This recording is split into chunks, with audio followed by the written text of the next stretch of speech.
আগুনের বুকে পা রেখে চলে, অঙ্গার খায় ক্ষুধার অনলে। একটি মেয়ে জন্মের নারী যায় তার ছিঁড়ে, সাদা পায়রারা গিয়েছে যে উড়ে শান্তি নেই। এ দেশ এখন ওদের ঘর, এ দেশ আমার নাই, তবুও কেন মাটির বুকে মায়ের গন্ধ পাই। উড়ছে ঘর, জ্বলছে নগর, ভাঙছে ভালোবাসা, আঁকড়ে বাঁচবো এই পোড়া দেশ, অন্ধ মনের আশা। আগুন পাখি, আগুন পাখি, আমি আগুন পাখি। মেজদা ডেকেছিলে? হ্যাঁ, আমার একটা কাজ করে দিতে পারবি? কি কাজ বল? এটা নিয়ে তোর মেজো ভাবিকে দিবি, ঠিক আছে? ঠিক আছে।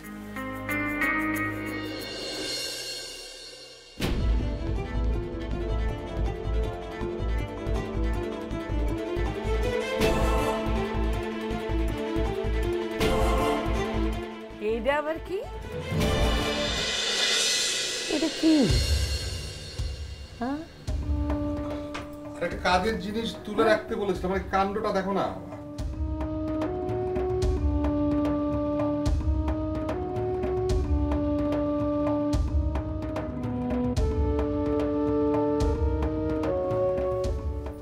হ্যাঁ না সুয়া, দেখতে গেলে পড় পড়।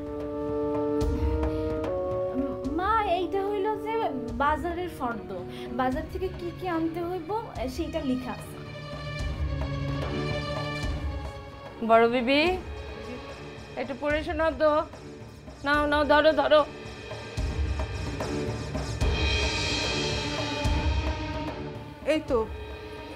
এই তো লেখা আছে আম্মা। ওই কত মন চাল, কত মন ডাল, কত ছোটা তেল, এইসবই লেখা আছে আম্মা।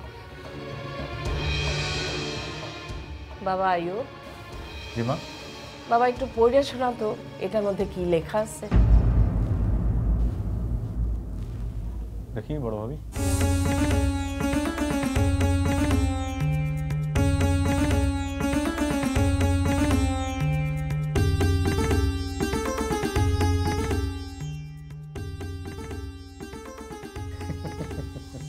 ও মা বাবা, আরে হাসতেছো কেন?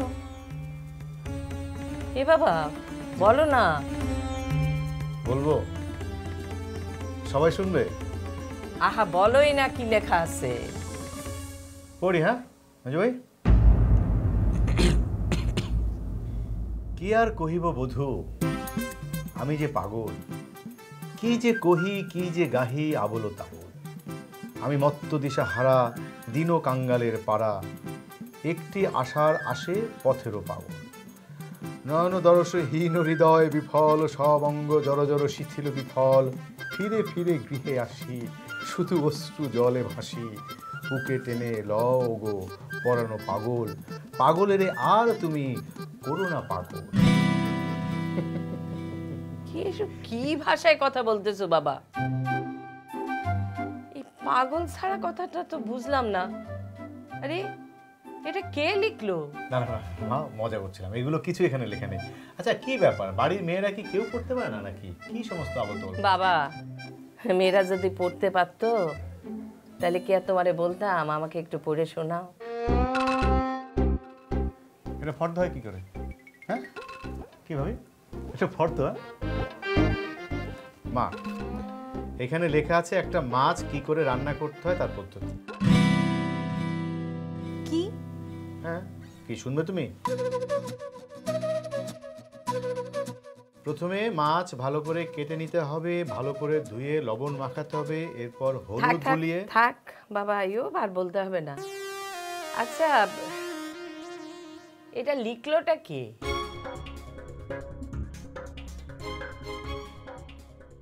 মা, এটা তো খুবই সহজ। মেজো ভাই লিখে দিয়েছে কাগজে, যেন মেজো ভাবির কোনো সমস্যা না হয়, তাই না মেজো ভাবি?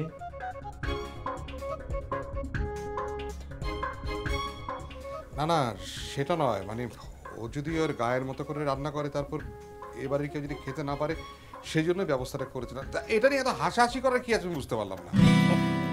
হাসান, এত কষ্ট না করে রান্নাটা তো তুই করে দিলে পারতিস বাবা।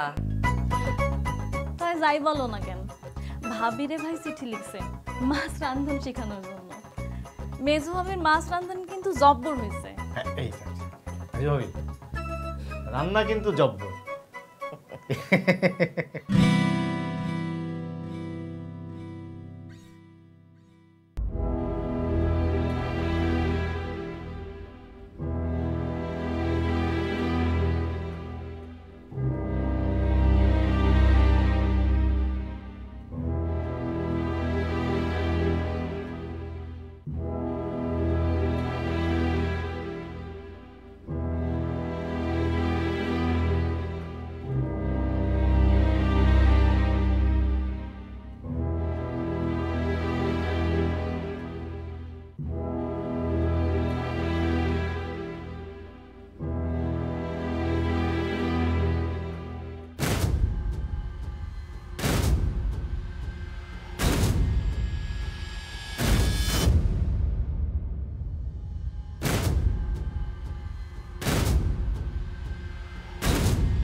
বলো সুশীলদা।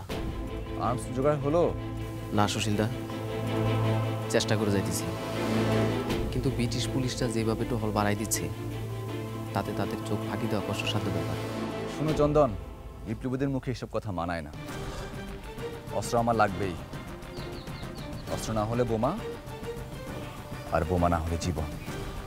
সুতরাং অস্ত্র আমাদের লাগবেই। সুশীলদা, হাল ছাড়ি নাই, চেষ্টা করে যাইতেছি এখন। আলিপুর ষড়যন্ত্র মামলায় অনেক বিপ্লবী এখনো জেলে, তাদের উদ্ধার সময়ের দাবি। কিন্তু এভাবে কি করে সম্ভব? সম্ভব বাচ্চু, সম্ভব। সবকিছু সম্ভব করতে হবে আমাদের দেশের জন্যে, এই ভারত মাতার জন্যে। সবকিছু সম্ভব করতে হবে আমাদের। আচ্ছা, তাহলে তো আমাদের অস্ত্র, লোকবল, অর্থ সবকিছু চাই। শোনো চন্দন, আপাতত আমাদের কিছুদিন থাকার ব্যবস্থা করতে হবে কোথাও না কোথাও। সুশীলদা, পাশের গ্রামে আমাদের স্বদেশী আন্দোলনের এক কর্মী আছে, আমরা সেখানে ব্যবস্থা করতে পারি। যে কদিন ইচ্ছা সেই কদিন থাকতে পারি, কোনো সমস্যা হবে না। আচ্ছা ঠিক আছে, তাহলে তুমি থাকার ব্যবস্থা করো। ঠিক আছে, চলো তোমরা আমার সাথে চলো।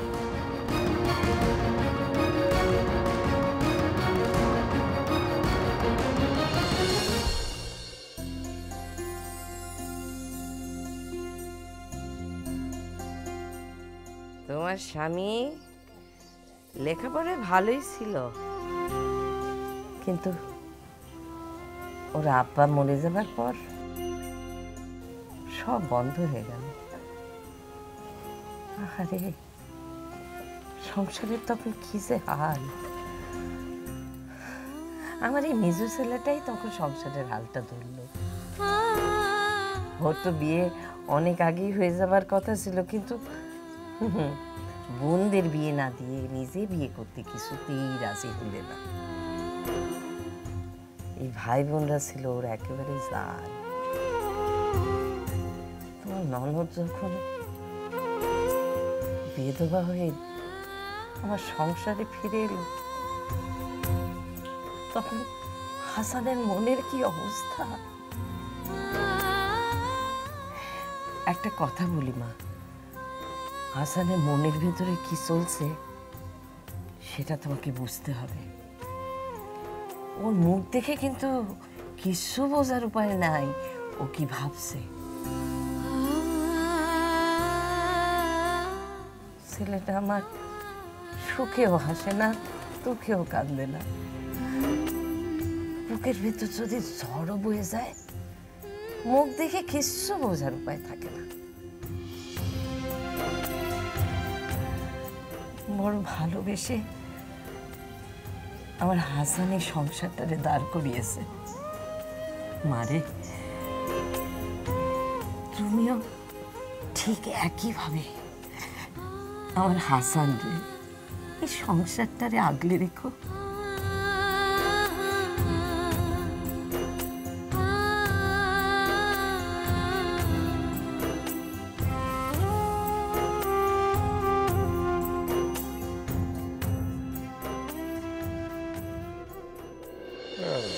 দেখো অবস্থাটা দেখো, কাটা ছেঁড়া করে কি করেছে। না শেষে ঠিক আছে কিনা সেটা দেখ। দাদা কিছু না দেখে ফট করে বলে দিলে সব ঠিক আছে, হিসেবে গড়বড় আছে, কারণ আমি দেখতে পাচ্ছি দিব্যি। এখানে এই যে দেখো, কোনো কিছু লিখে রাখি কি, এগুলো কিসের হিসাব? কাউকে কিছু একটা দিলে সেটা লিখে রাখতে হয়, তাহলে তো হিসাব মিলবে না। লিখে তো ঠিকই রেখেছি দাদা, কিন্তু কিসে যে কি হয়ে গেল কিছুই বুঝতে পারছি না। আবার আবার আবার একটু দেখ। আচ্ছা শোন, গতকালকে নারায়ণ পত্রিকা একটা লেখা পড়লাম। নারায়ণ পত্রিকা মানে ওটা তো ওই যে ব্যারিস্টার চিত্তরঞ্জন দাসের পত্রিকা। হ্যাঁ, তার পত্রিকায় সে নিজে লিখেছে, লেখা মানে একটা ছড়া লিখেছে। দাদা তুমি তো আছো এগুলো নিয়ে। হ্যাঁ না রে, হয়েছে কি শোন, এই যে ব্রিটিশরা কলকাতা থেকে রাজধানী দিল্লিতে নিয়ে গেল, সেটাই ক্ষেপে বিপ্লবীরা কি করলো, এই যে ভাইসরয় চার্লস হার্ডিঞ্জের উপরে আক্রমণ করলো, বোমা মারলো, এবং সেই কেস তো এখন চিত্তরঞ্জন হাতে নিয়েছে। ভাইসরয় তো মারা যায়নি, মাঝখানে বেচারা মাহুতটা মারা গেল, সে তো অনেক আগের কথা। হ্যাঁ, কোর্ট কাছারির সময় তো লাগেই, তবে বিপ্লবীরা এবার ছাড়া পেয়ে যাবে। না না এত সোজা না বিদেশিদের হাত থেকে রেহাই পাওয়া। ও আরো সাংঘাতিক কথা আছে, শোন, এই সব কিছু পিছনে যে হোতা রাসবিহারী বসু, সে তো পালায় গেছে। পালিয়ে আর যাবে কোথায়, ধরা ঠিকই পড়বে। আরে না না, সে তো পালায় আর দেশে কোথাও নেই, আর এক দেশে চলে গেছে, জাপান। বাবা সাহস আছে বলতো। হ্যাঁ। আচ্ছা দেশের কথা অনেক হলো, এবার একটু ঘরের কথায় আসি। আমি আবার কি করলাম? দাদা তোমার কথা হচ্ছে না, বলছি বীরেনের কথা। কি হিসেব মিললো? একটা কাজে যদি ঠিক মতো করতে না পারিস তাহলে হবে? দাদা আমার একটু ছুটি দরকার। এই হিসেব তাহলে কে মিলাবে? আগে এই হিসেব মিলাবি, তারপর ছুটির বিষয়ে ভেবে দেখা যাবে। দাদা আমি ভিতরে যাচ্ছি।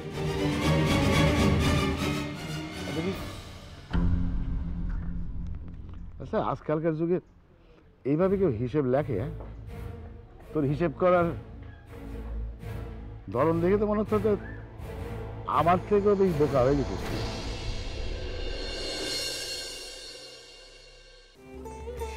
মারে, আমি হাসানের বিয়াতে কোনো আয়োজন করি নাই, এই ধুমধাম করি নাই, তোমার মনে কষ্ট হয় নাই তো? মারে, আমি আমার বড় মাইয়াটারে অনেক ধুমধাম করে বিয়া দিছিল, কিন্তু বিয়ার 1 মাস যেতে না যেতে মাইয়াটা আমার বিধবা হইয়া ঘরে ফিরল। ওর মুখের দিকে তাকানো যায় না রে মা, আমি তাকাইতে পারি না। আর ছোট মাইয়াটা 12টা মাস বিছানায় কি যে আসবো। আমার কোনো কষ্ট নাই গো মা। হাসাই হাসাই মারে, কোনো কষ্ট নাই মা। তুই সেদিন আমার বাড়িতে প্রথম বউ হয়ে আসলা, আমার এই মনটাতে সুখে ভরে গেছিল। আমার বড় পোলাটা তো আলা বলা, কিন্তু হাসান তোমার স্বামী এই পরিবারটারে বাঁচায় রাখার জন্য, একটু সুখে রাখার জন্য কি যে লড়াই করে, কি যে কষ্ট করে। ওরে মারে, ওরে তুমি একটু শান্তি দিও মা, ওরে তুমি একটু শান্তি দিও, শান্তিতে রাখো।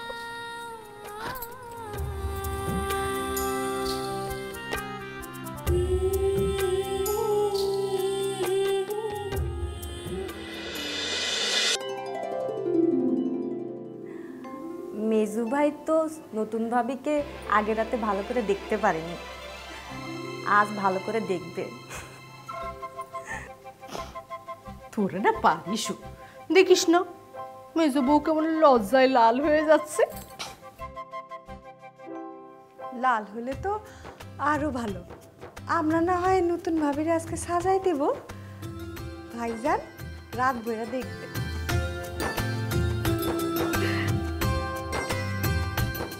না দেখি তো মাছ রান্না শিখিয়ে দিল, না দেখলে জানি আর কত কি করবে। থাম না তোরা ভাই। আরে বাবা, মেয়েটা লজ্জা পাচ্ছে, আর একটা চিঠি তো দিয়েছে, তাই না? অন্য কিছু তো না। তা ভাবি, তখন তো লিখে পড়া শিখতে পারোনি, এখন না হয় ভাইয়ের থেকে শিখা নিও। তোরও বলি মেজপু, এসব জিনিস একটু সামনে রাখতে হয়। এরপর আবার কি দেবে না দেবে সবার সামনে পড়বে, তখন কিন্তু হাটের মধ্যে তোমার হাড়ি ভেঙে যাবে। বড় ভাবি, মেজু ভাই কোথায় গেল? দেখতে পারছি না যে। সে তার বড়দার সাথে কাজের ঘরে, কিসের নাকি হিসেব মিলছে না। আজকা মনে হয় একটু বেশি হিসাব শিখাইতেছে। কি জানি। দাঁড়াও, মজা দেখাচ্ছি। চল চল দেখি। বাহ, খুব সুন্দর দেখাচ্ছে। এখন যার জিনিস সে এসে বুঝেনি। আমি যাই রে, দেখি বড়দা কি করে।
আমারে আপনার পছন্দ হয়েছে?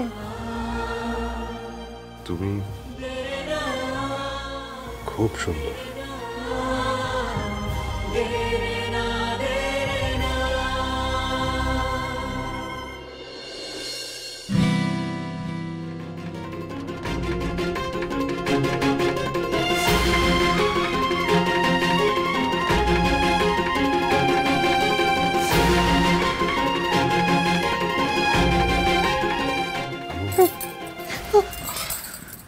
ঘুমিয়ে পড়েছিলে? একটু চোখ লেগে গেছিল।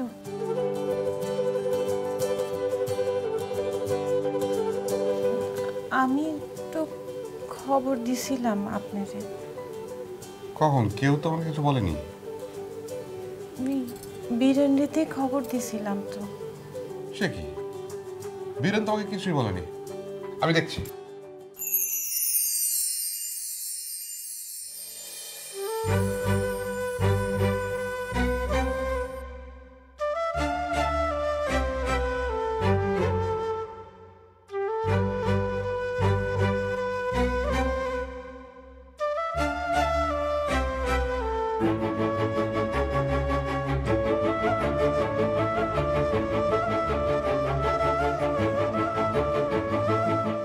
আমার জন্য চিন্তা হচ্ছিল।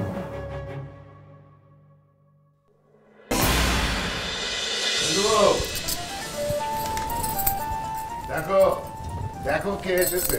কিরা এসেছে? ওর বাবা। তোমার বাবা এসেছে। আব্বা? হ্যাঁ। আমার খালা বলতে সময় আমাকে একটা আদেশ দিয়ে গেছে, সেই আদেশটা পালন করতে চাইছে।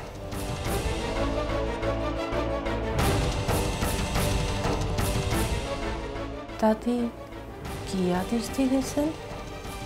জামবাটি তো নিয়ে এসি, তাহলে